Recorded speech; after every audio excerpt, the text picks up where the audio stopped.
Assalamualaikum warahmatullahi wabarakatuh. Perkenalkan nama saya Rizka Putri Andayani dengan NIM akhir 116 dari Universitas Bumigora. Pada kesempatan ini, saya akan presentasikan ringkasan materi dari pertemuan 9 sampai dengan pertemuan 15 dengan dosen pengampu yaitu Muhammad Azwar, MKom. Kita lanjut ke slide selanjutnya yaitu pertemuan 9, di mana ada modularisasi program. Di mana modularisasi ini adalah proses memecahkan program menjadi bagian-bagian kecil yang disebut sebagai modul. Kemudian tujuannya itu adalah agar program itu lebih rapi, mudah diperbaiki, dan dapat digunakan ulang. Di dalam Python ini, modul itu bisa berupa file P, dan kumpulan modul itu bisa dikelompokkan dalam folder yang disebut dengan package, di mana folder ini biasanya berisi file yang tulisannya tuh init p, agar dikenali sebagai package dalam Python tersebut, dikenali dalam package oleh Python. Selain itu, pada pertemuan ini ada konsep scope, ada lokal dan global, di mana scope itu adalah ruang lingkup variabel yang pertama ada scope lokal, yaitu variabel yang dideklarasikan di dalam fungsi dan hanya bisa digunakan dalam fungsi tersebut. Kemudian untuk scope global ini adalah variabel yang dideklarasikan di luar fungsi dan bisa diakses di mana saja di dalam file. Ini contoh-contoh yang sudah saya buat. Contoh kalkulator, di mana udah buat folder dengan nama UAS Teori Pertemuan 9, dan ini kita buat folder lagi yaitu Pertemuan 9 Modularisasi, di mana di dalamnya itu ada dua file, yaitu file kalkulat-P dan main-P, di mana codingan kalkulat-P-nya itu adalah ini. File kalkulat-P ini berisi 3 fungsi matematika dasar, yaitu ada tambah, kali, dan bagi. Masing-masing fungsi ini menerima 2 parameter dan mengembalikan hasil dari operasi yang sesuai. Kemudian untuk opsi bagi ini, dia tuh memiliki pengecekan jika pembaginya itu 0. Jadi B sama dengan 0, terus return yaitu error tidak bisa dibagi dengan 0. Kemudian kita mengimport kalkulat P dan memanggil fungsi yang ada di dalamnya dan pindah ke main P, di mana ada fungsi tambah, kali, dan bagi, di mana tambah ini memproses 10 tambah 5 dan kali 10 kali 5, kemudian yang bagi 10 bagi 0, di mana outputnya itu adalah ini, hasil tambah sama dengan 15, kemudian hasil kali sama dengan 50, kemudian hasil bagi itu error, tidak bisa dibagi dengan 0. Kemudian untuk pertemuan 10, yaitu ada OOP dasar, di mana OOP ini Object Oriented Programming atau OOP adalah pendekatan pemrograman yang menggunakan objek dan kelas, di mana konsep-konsep utama yang kita pelajari itu ada kode modular dan reusable, kemudian ada kelas dan objek dan init, di mana modular ini dan reusable ini adalah OOP untuk membuat program lebih terstruktur dan setiap kelasnya itu bisa digunakan berkali-kali di berbagai bagian program. Kemudian untuk kelasnya ini adalah cetakan objek atau template untuk membuat objek. Di dalamnya itu terdapat atribut dan metode atau fungsi khusus gitu. Kemudian untuk objeknya ini hasil dari kelas. Misalnya, jika kita punya kelas mahasiswa seperti ini, saya sudah mengcoding kelas mahasiswanya, kita bisa buat objek itu dengan nama body dari kelas itu. Kemudian, init itu adalah konstruktor, di mana dia itu metode khusus bernilai init yang otomatis dijalankan saat objek itu dibuat.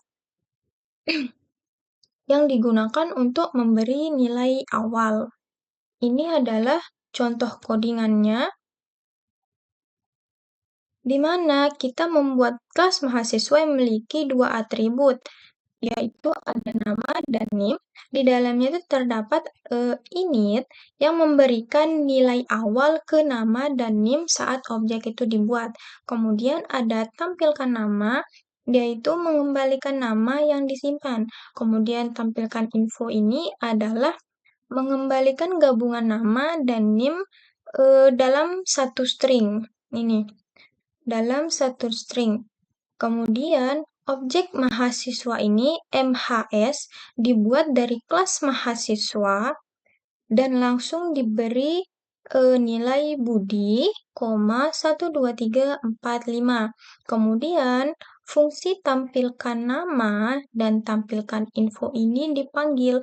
Jadi, hasilnya atau outputnya itu adalah Budi, nama sama namanya adalah Budi, kemudian NIM-nya adalah 1, 2, 3, 4, 5.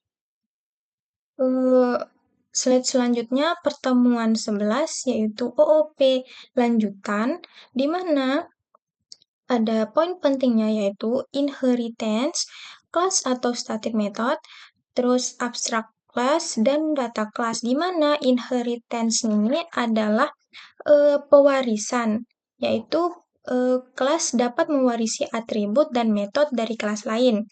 Kemudian, kelas metode ini adalah metode yang bekerja pada kelas, bukan objek, menggunakan kelas metode dan parameter CLS. Kemudian, static method ini yaitu metode yang bergantung pada objek atau kelas, yang menggunakan static method. Kemudian untuk abstrak kelasnya itu yaitu kelas dasar yang tidak bisa dibuat objeknya secara langsung, digunakan sebagai kerangka. Kemudian untuk data kelas ini adalah ringkas penyimpanan data, yang maksudnya itu kelas khusus yang menyimpan data yang disederhanakan dengan dekorator seperti data kelas. Kemudian ini adalah contoh inheritance-nya, di mana mobil itu adalah kelas anak dari kendaraan, sehingga bisa menggunakan metode jalan dari kelas induk. Kemudian, klakson itu adalah metode tambahan khusus untuk mobil. Saat objek mobil dibuat, kita bisa memanggil mobil jalan, kemudian mobil klakson.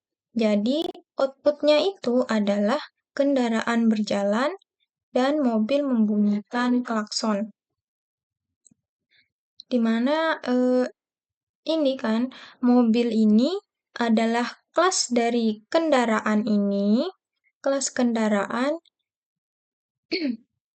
sehingga bisa menggunakan metode jalan dari kelas induk. Kemudian klakson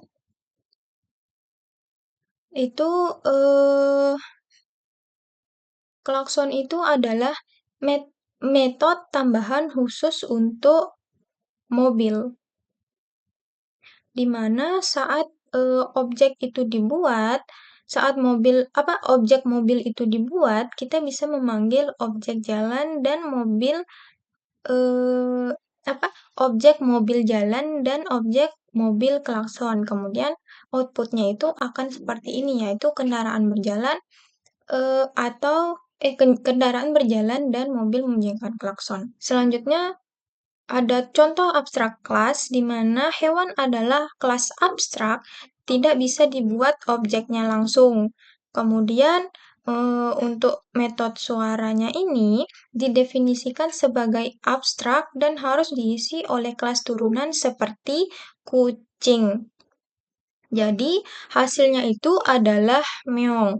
Kemudian, untuk contoh data kelasnya ini, dengan dekorator data kelas ini, yang seperti saya jelaskan tadi, kita tidak perlu membuat konstruktor secara manual. Kemudian, Python akan otomatis menyediakan metode itu seperti init dan rep, wrapper. Kemudian objek penggunanya ini akan menampilkan isinya secara rapi saat dicetak. Jadi hasilnya itu adalah pengguna, nama adalah Andi dengan usia 25 tahun. Di mana fitur OOP lanjutan ini membuat program itu jadi lebih ringkas dan hemat waktu. Dari konsep inheritance ini sama abstract class dan data class ini sangat berguna untuk pengembangan aplikasi yang kompleks dan profesional. Selanjutnya kita lanjut ke pertemuan 12, di mana ada teknik pemrograman lanjutan. Yang pertama ada non, kemudian yang kedua ada packing dan unpacking, kemudian ada duck typing, dan yang terakhir ada pattern matching.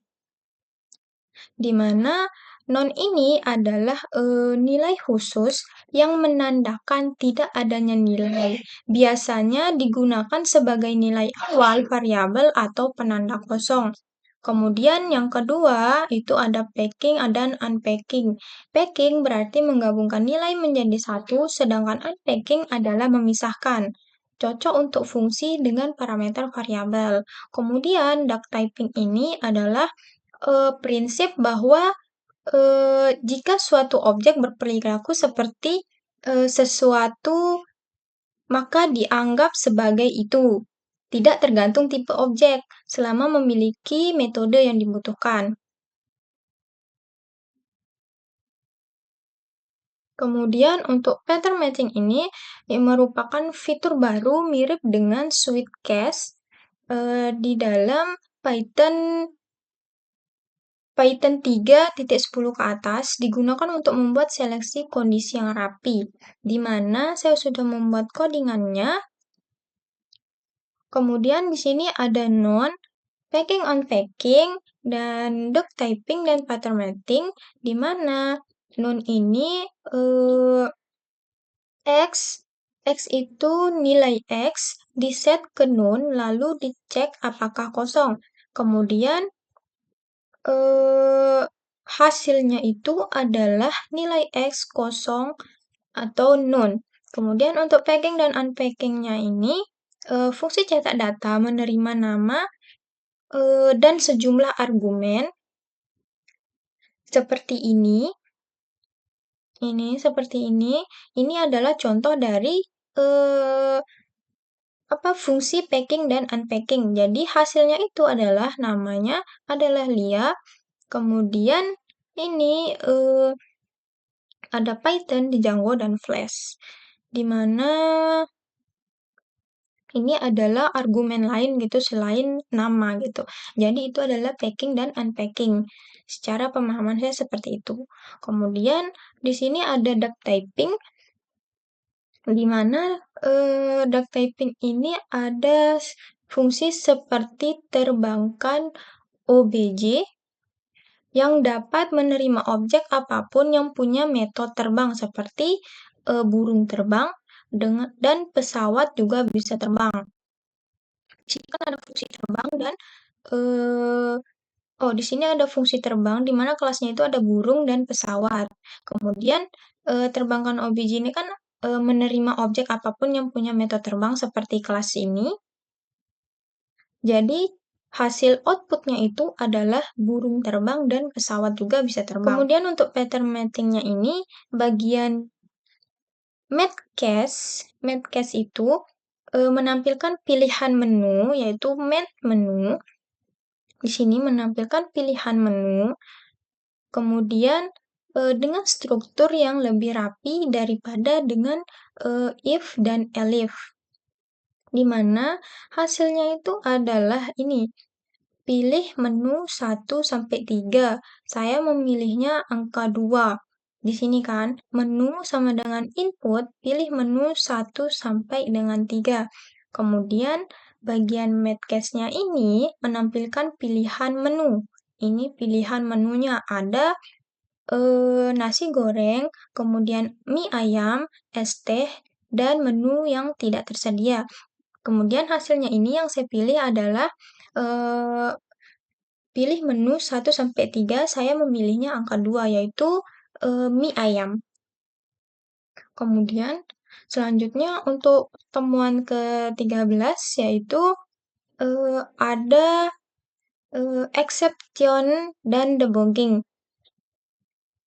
di mana exception handling ini digunakan untuk menangani kesalahan yang mungkin terjadi saat program dijalankan agar tidak, eee, langsung crash.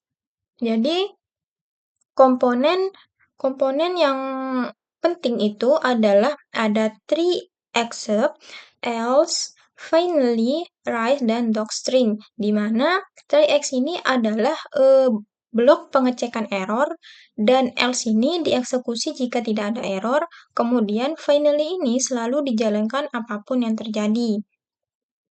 Kemudian Rise ini memunculkan error secara manual atau membuat exception sendiri. Kemudian docstring ini adalah dokumen fungsi yang biasanya ditulis di awal fungsi dalam tanda kutip 3, seperti ini. Tanda kutip 3. 1, 2, 3, fungsi untuk membagi dua angka. Itu adalah docstring. Di mana ini codingan saya, yaitu ada fungsi bagi, yaitu A, B, di mana di sini ada fungsi docstrip, yaitu ada titik petik 3 gitu, petik 3 fungsi untuk membagi dua angka. Kemudian tree, return A bagi B, kemudian yang ini except zero division error, return error tidak bisa dibagi dengan 0. Nah, dari fungsi ini kita print bagi 10,2, di mana 10 ini adalah A, kemudian 2 ini adalah B. 10 bagi 2, hasil outputnya adalah 5,0.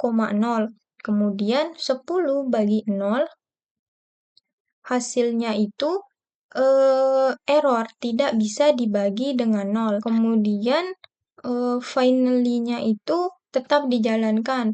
Kemudian fungsi memiliki docstring itu yang bisa ditampilkan dengan doc. Yang ini dokumentasikan pakai tanda petik 3. Kemudian ini kita print bagi doc. Dia itu memiliki docstring yang bisa ditampilkan dengan doc ini. Jadi hasilnya itu yaitu fungsi untuk membagi dua angka.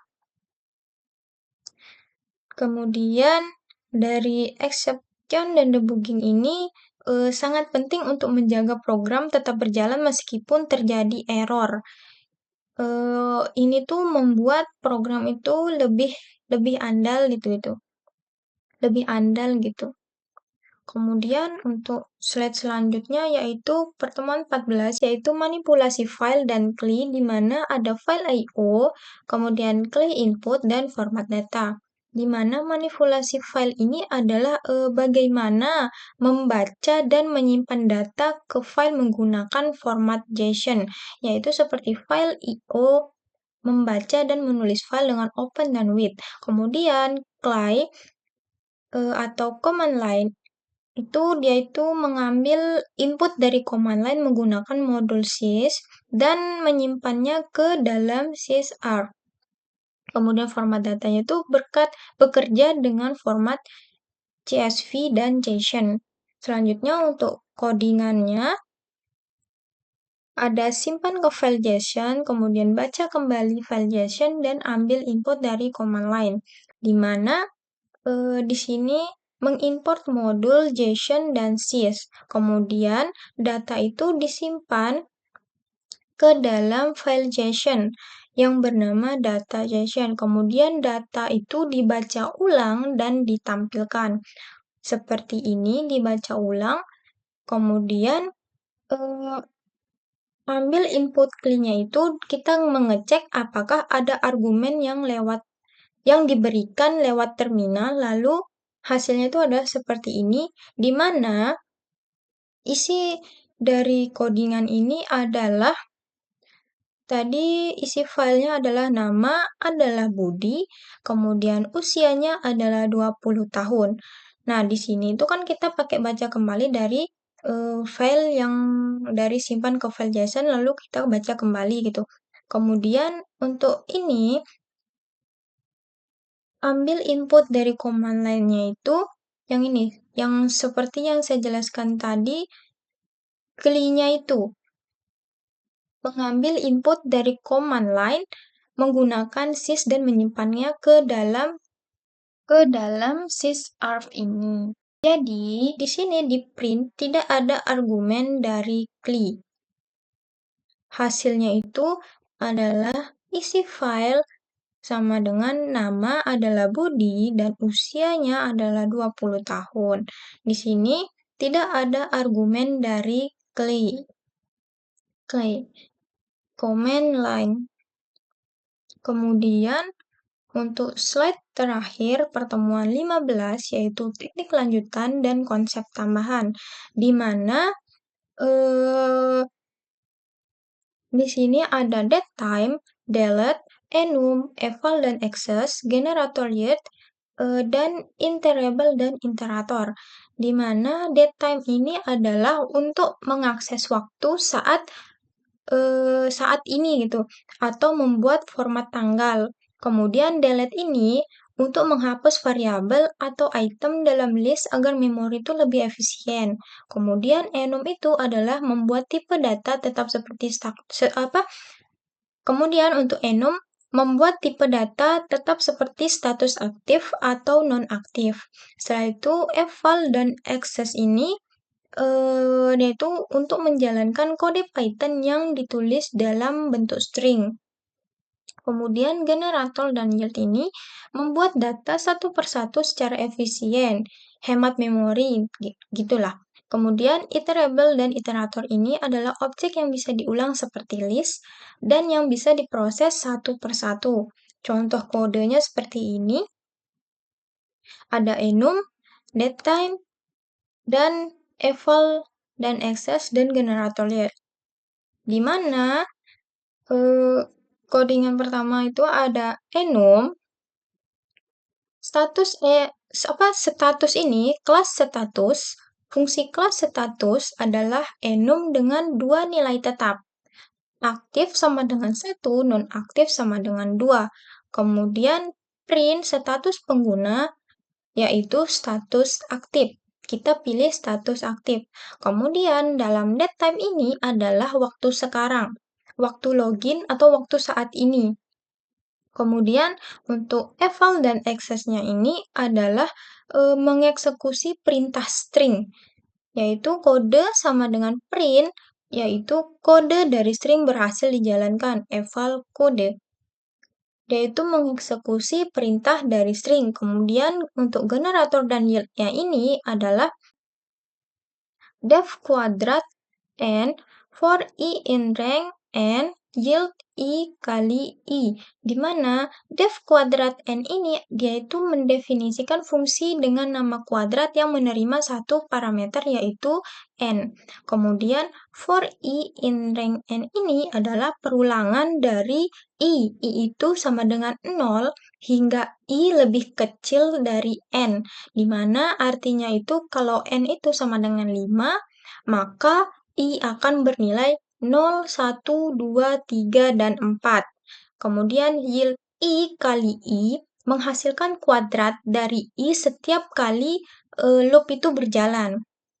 Di mana kata kunci yield ini membuat fungsi ini menjadi generator, bukan fungsi biasa, di mana generator itu tidak langsung mengembalikan semua hasil, tapi menghasilkan satu persatu nilai secara lazy evaluation atau malas gitu.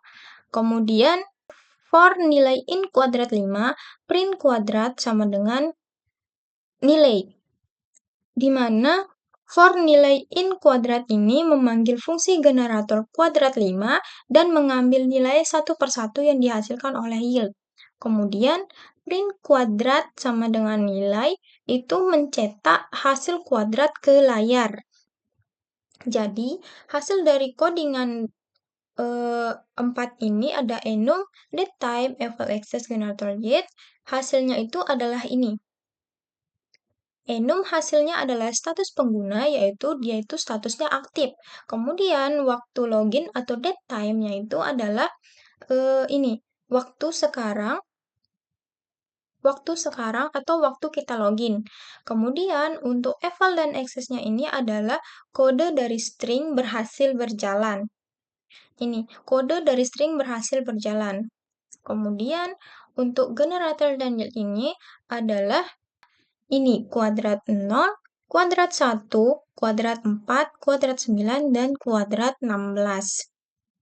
Jadi, fungsi kuadrat n itu adalah generator yang menghasilkan kuadrat dari angka 0 sampai n1, di mana yield itu digunakan untuk menghasilkan nilai 1 per 1 tanpa mengembalikan seluruh list sekaligus. Jadi, kode ini lebih efisien dalam penggunaan memori, terutama untuk n yang lebih besar. Kemudian, kesimpulannya itu adalah dari pertemuan 9 hingga 15 itu, saya telah mempelajari berbagai konsep penting dalam pemrograman Python yang digunakan dalam pengembangan aplikasi nyata, mulai dari modularisasi program, kemudian konsep OOP atau Object Oriented Programming, kemudian OOP dasar dan OOP lanjutan, kemudian hingga teknik modern seperti duck typing, pattern matching, dan penggunaan fungsi lanjutan seperti generator dan eval. Di sini ada modularisasi program, kemudian OOP dasar, OOP lanjutan, teknik pemrograman lanjutan, kemudian exception dan debugging, kemudian manipulasi file dan CLI, dan teknik dan konsep tambahan. Di mana saya juga memahami bagaimana cara menangani error dengan benar, mengelola data menggunakan file dan input dari terminal, serta mengoptimalkan memori dengan fitur seperti yield dan penghapusan objek dengan delete. Kemudian konsep-konsep seperti enumerasi, iterable, dan iterator juga sangat bermanfaat dalam proses pengolahan data.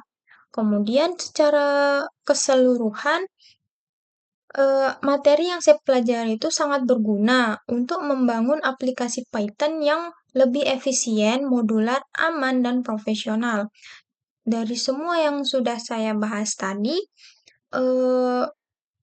semua teknik ini menjadi pondasi penting untuk memahami dunia kerja di bidang software development dan data science. Jadi, kesimpulannya, dengan menguasai materi dari pertemuan 9 hingga 15, saya itu merasa lebih sedikit siap dalam mengembangkan program-program yang lebih kompleks dan relevan dengan kebutuhan industri saat ini. Mungkin. Kalau kita lebih memahami lebih dalam, insya Allah bisa. Selanjutnya yaitu penutup, di mana selanjutnya itu penutup.